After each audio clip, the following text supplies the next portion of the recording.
Bismillahirrahmanirrahim. Assalamualaikum warahmatullahi wabarakatuh.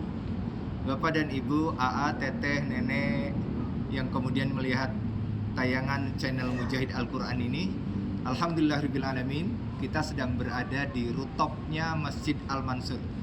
Ya, dengan izin Allah Subhanahu wa taala, saat ini saya berada di Masjid Al-Mansur. Dan alhamdulillahirrahmanirrahim, saat ini juga kita sedang membelakangi Metro Suite, ya.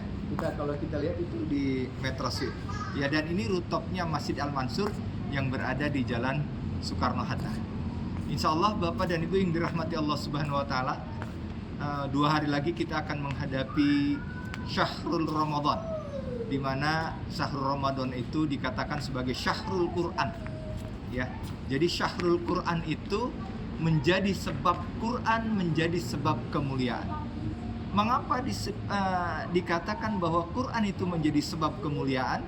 Yang pertama, Malaikat Jibril oleh Allah Subhanahu wa taala dinamakan sebagai Ruhul Kudus, ya, sebagai Ruhul Kudus yang menurut Allah Malaikat Jibril adalah malaikat yang paling termulia di antara malaikat-malaikat ciptaan Allah Subhanahu wa taala. Semuanya karena Quran. Jadi Quran menjadi sebab kemuliaan.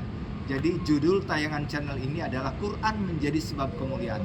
Yang pertama, Malaikat Jibril. Yang keduanya, Bapak dan Ibu yang dirahmati Allah Subhanahu wa taala, manusia termulia di dunia adalah Muhammad sallallahu alaihi wasallam. Ya, saking mulianya oleh salah satu penulis yang menuliskan 100 tokoh terkemuka di dunia, Rasulullah Muhammad SAW dinobatkan menjadi orang nomor 1 di antara 100 tokoh 1 di dunia. Nah, coba bayangin ya, saking muliaan. Dan itu kalau menurut saya pendapat yang jujur, sehingga kalau dilihat dari bagaimana biografinya, pantas kemudian Rasulullah menjadi manusia termulia di antara 100 tokoh terkemuka di dunia, Rasulullah Muhammad SAW.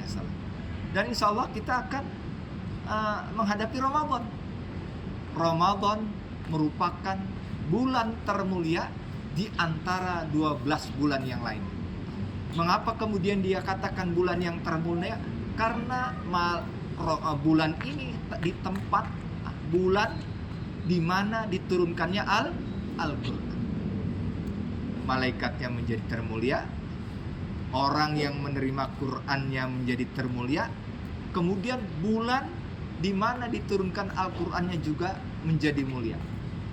Kemudian hadirin rahimakumullah, satu lagi ya, kemudian ada malam di antara malam-malam di dalam bulan Ramadan itu adalah malam yang terbaik, ya. Kenapa bilang yang terbaik di antara malam-malam yang lain? Karena malam tersebut di mana diturunkan Al-Qur'an. Lailatul Qadri khairum min alfi syahr.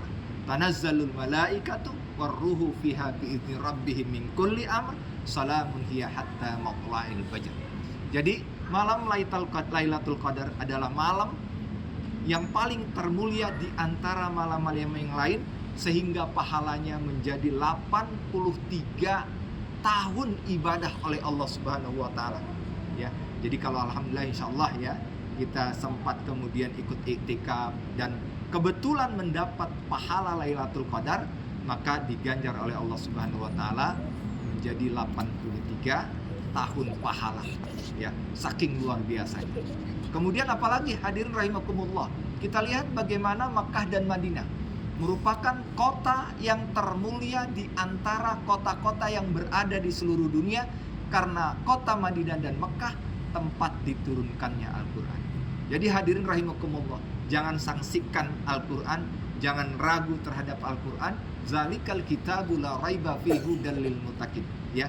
Jangan pernah ragu, karena Allah menginginkan kita tidak ragu terhadap Al-Quran, karena Quran akan memberikan kemuliaan kepada orang yang membacanya, kepada orang yang mentadaburinya, kepada orang yang kemudian serius untuk mempelajarinya. Iqra'ul Qur'ana fa innahu ya'ti yaumal qiyamah syafi'an li ashabihi. Selamat menempuh bulan Ramadan, Dan kemudian jangan lupa baca Quran sebanyak-banyaknya, tadaburi, dan kemudian amalkan. Mudah-mudahan di ujung-ujung Ramadan kita mendapat predikat la'allakum tattaqun. Selamat membaca dan selamat menjadi orang yang mulia.